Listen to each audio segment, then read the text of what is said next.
आप सभी के प्यार, आपके इस आशीर्वाद के लिए बहुत बहुत आभार व्यक्त करता हूं। मैं हेलीकॉप्टर से देख रहा था, जितने लोग यहां हैं उससे ज्यादा लोग बाहर हैं।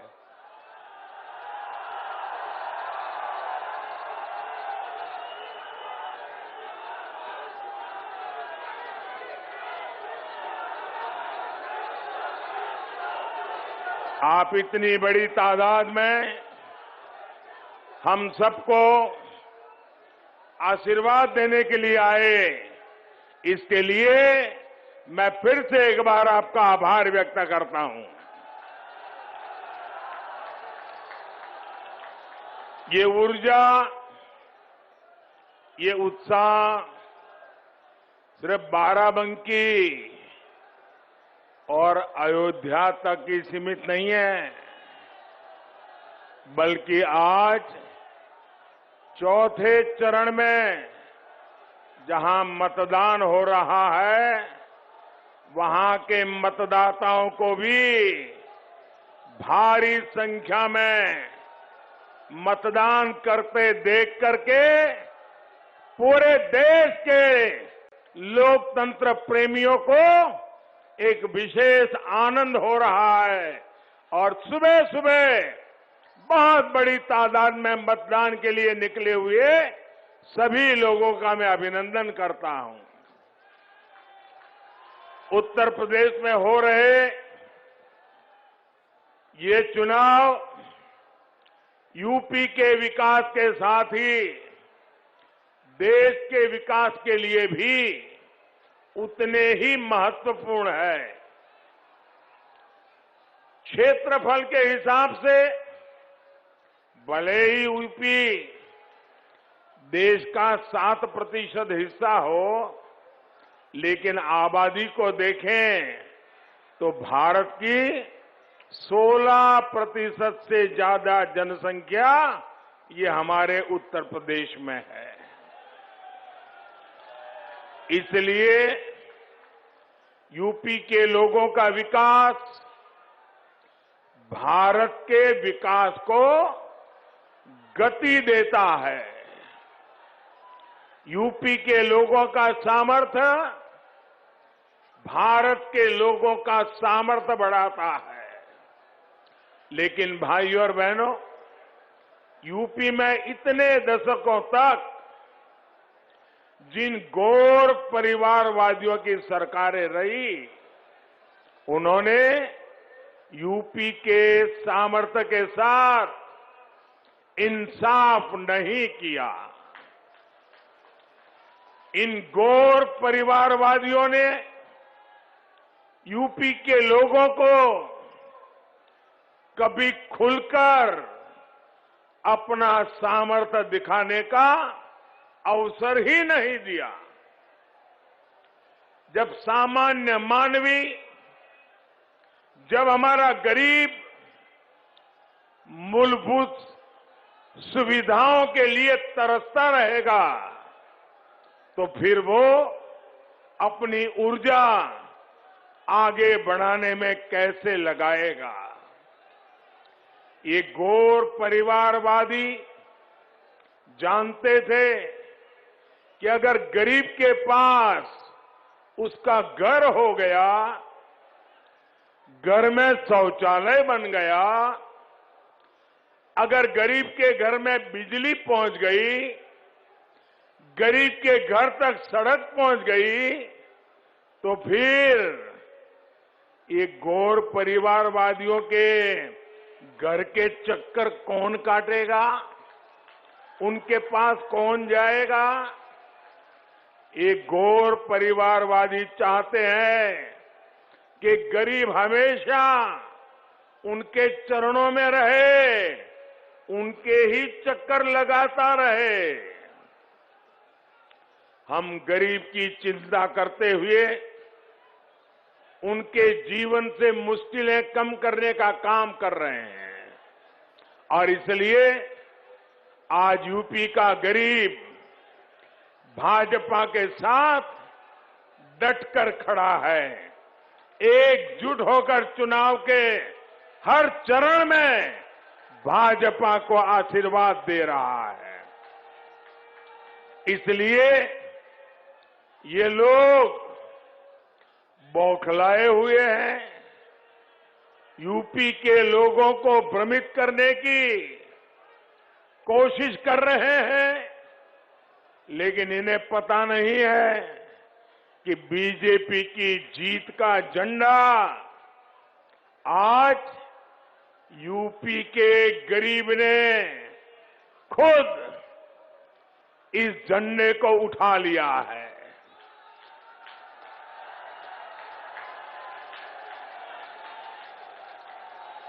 जिन 15 करोड़ लोगों को आज कोरोना के इस कठिन कालखंड में मुफ्त राशन मिल रहा है, वो आज भारतीय जनता पार्टी के विजय के लिए जी जान से जुटा हुआ है। जिन गरीबों को, मध्यम वर्ग को, बुजुर्गों को इस कोरोना काल में 28 करोड़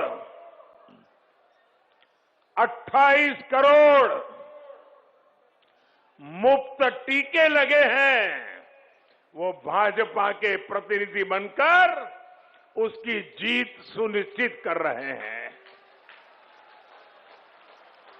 भाइयों बहनों, आपको टीका लगा है क्या? जरा दोनों हाथ ऊपर करके बताइए, टीका लगा है? आप सबको टीका लगा है? आपको कोई पैसा देना पड़ा क्या? आपके जेब से 1 रुपया भी गया क्या?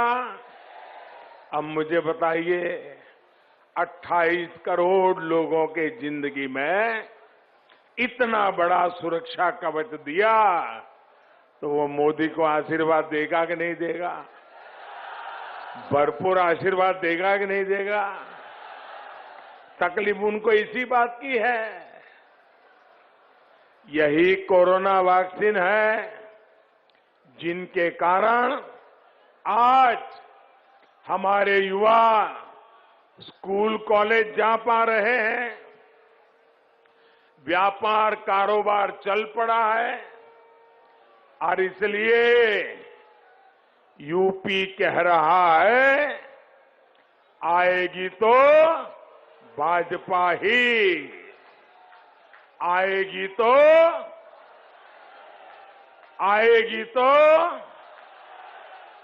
आएंगे तो योगी ही, आएंगे तो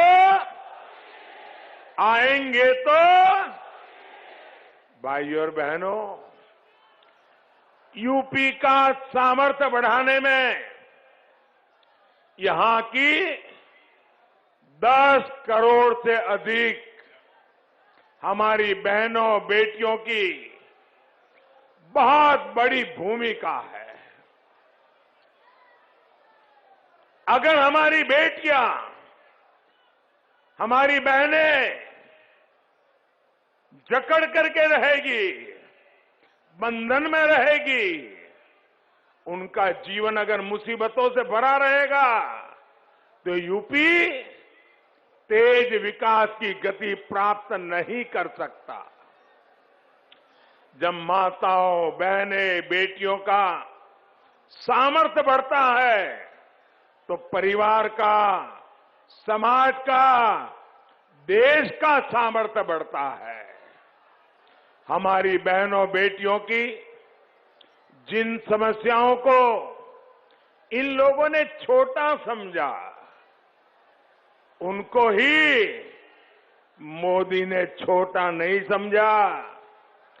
बहन बेटियों की, माताओं बहनों की मुसीबतें, ये मेरे लिए सबसे बड़ी प्राथमिकता रही है। घर और स्कूल में शौचालय हो, गैस कनेक्शन हो, बिजली पानी कनेक्शन हो, गर्भावस्था के दौरान हजारों रुपयों की सीधी मदद हो, ऐसे हर काम को हमने पूरे मन से, पूरी लगन से किया। यूपी में हमने जो लाखों घर पीएम आवास योजना के बनाए हैं, वो भी ज्यादातर महिलाओं के ही नाम है। और ये जितनी सुविधाएं हमने बहनों को दी है, ये किसी की जाति या मजहब देख करके नहीं दी।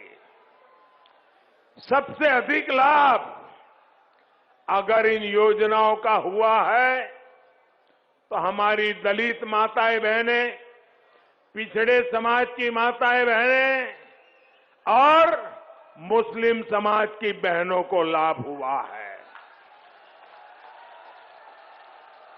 अस्पतालों में जो 5 लाख रुपए तक मुफ्त इलाज मिल रहा है, उसका भी इन वर्गों की बहनों को लाभ रहा है।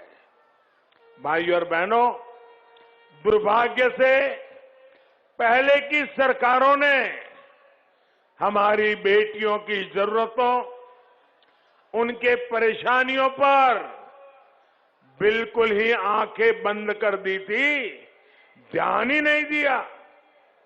अगर उनके हृदय में जरा सा भी दर्द होता तो क्या वो उन मंचलों को खुली छूट देते जो स्कूल से आने जाने वाली हमारी बेटियों को छेड़ते थे? आज यूपी में ऐसे मंचलों को पता है कि अगर सीमा लांगी तो कड़ी कार्रवाई होगी। साथियों, 3 तलाक जैसी कुप्रथाओं ने कैसे मुस्लिम बेटियों को, पूरे परिवार को असुरक्षित कर दिया था, ये सब जानते हैं। और जो दावा करते हैं कि वो तो परिवार वाले हैं, उसमें बुरा क्या है? हम परिवार वाले हैं, इसलिए परिवार का दुख जानते हैं। मैं जरा गौर परिवारवादियों से पूछता हूं, आप अगर परिवार के इतने गुणगान गाते हो तो आपको ये मेरी मुस्लिम बेटियों के दर्द की चिंता क्यों नहीं हुई? मेरी मुस्लिम बेटियों बहनों को छोटे छोटे बच्चे लेकर के पिता के घर लौटना पड़ता था, तब तुम्हें परिवार का दर्द क्यों समझ नहीं आया?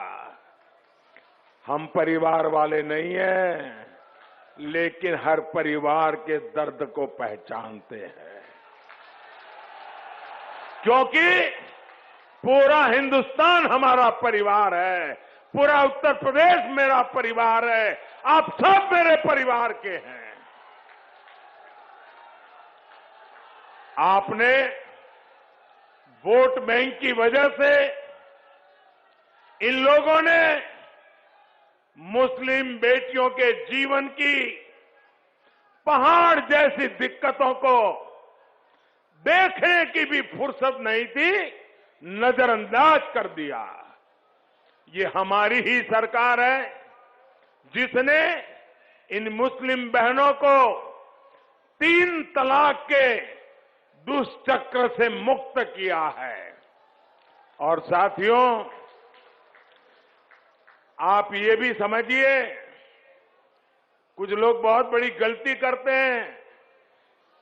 ये सिर्फ बेटियों को सुरक्षा देता है ऐसा नहीं है, ये उन मुस्लिम बेटियों के पिता को भी सुरक्षा देता है, ये मुस्लिम बेटियों के भाई को भी सुरक्षा देता है, ये मुस्लिम बेटियों की माता को भी सुरक्षा देता है, क्योंकि बड़े अरमानों के साथ बेटी की शादी करा करके ससुराल भेज रहे मां बाप, जीवन में कितना बड़ा आनंद और संतोष होता है। लेकिन वही बेटी 5-10 साल के बाद 3 तलाक, 3 तलाक, 3 तलाक सुन के जब घर लौट आती है, आप कल्पना कर सकते हैं उस बेटी के बाप पर कितनी बीतती होगी, उस बेटी के मां पर कितनी बीतती होगी, उस बेटी के भाई को कितना दर्द होता होगा। तुम परिवार वाले हो, अरे तुम्हें तो इस दर्द का पता चलना चाहिए था, तुम्हें नहीं चला, क्योंकि तुम्हें सिर्फ बैलेट बॉक्स ही दिखता है, तुम्हें किसी की जिंदगी नहीं दिखती है। हमारी बेटियों की सुरक्षा और सम्मान बढ़े, ये डबल इंजन की सरकार की हमेशा प्राथमिकता रही है। इसलिए 2014 में जब आपने हमें अवसर दिया तो हमने इसके लिए ईमानदारी से काम किया। भाजपा सरकार ने तय किया कि सभी राज्यों में महिलाओं की सुनवाई के लिए वन स्टॉप सेंटर, थानों में महिला हेल्प डेस्क और विशेष फास्ट ट्रैक कोर्ट्स बने। आपको हैरानी होगी, 6-7 साल पहले हमारे देश में महिला पुलिस कर्मियों की संख्या सिर्फ 1,10,000 थी। मैं पूरे देश की बात बताता हूं। अब महिला पुलिस कर्मियों की संख्या सिर्फ 5-7 साल में 2.25 लाख के भी ऊपर पहुंच चुकी है। भाइयों बहनों, यूपी में इतने दशकों तक कांग्रेस, सपा, बसपा की सरकारें रही, लेकिन योगी जी के आने के पहले उत्तर प्रदेश में करीब करीब 11,000 महिला पुलिसकर्मी थी। 11,000। 7 दशक के बाद कहां पहुंचे? 11,000। बीते 5 साल में ही हमारे योगी जी ने, भाजपा सरकार ने लगभग 20,000 नई भर्तियां हमारी बेटियों की पुलिस में की है भाइयों। और इतना ही नहीं, हमने पुलिस में ही बेटियों की भागीदारी की ऐसा नहीं, बल्कि सीआरपीएफ, बीएसएफ ऐसे अर्धसैनिक बलों और सेना में भी हम बेटियों की भागीदारी का विस्तार कर रहे हैं। आज बेटियां ज्यादा से ज्यादा संख्या में कमांडो बनकर देश और समाज को सुरक्षा दे रही है। सेना में भी हर मोर्चे को हमने बेटियों के लिए खोल दिया है। सैनिक स्कूलों, मिलिट्री एकेडमी में अब बेटियां भी पढ़ाई कर रही हैं, ट्रेनिंग ले रही है। भाइयों और बहनों, ये प्रयास बेटियों की सरकारी सेवाओं में अधिक भागीदारी के तो है ही, उससे भी अधिक ये बेटियों का आत्मविश्वास बढ़ाने का प्रयास भी है। हम ऐसे ही सामर्थ्यवान उत्तर प्रदेश की तरफ बढ़ रहे हैं। इसी के लिए आपसे फिर एक बार दोबारा भारी समर्थन मांग रहे हैं। भाइयों और बहनों, 2017 से पहले के 1.5 दशकों में आपने देखा है कि इन लोगों ने बारी बारी से सत्ता भोग किया, लेकिन विकास को भी जाति और पंथ के दायरे में समेट दिया। हर सुविधा में ये लोग भेदभाव करते थे, पक्षपात करते थे। बाराबंकी और अयोध्या राजधानी लखनऊ से ज्यादा दूर नहीं है। यहां बिजली की क्या स्थिति थी? 2017 से पहले उत्तर प्रदेश में बिजली पैदा ही बहुत कम होती थी।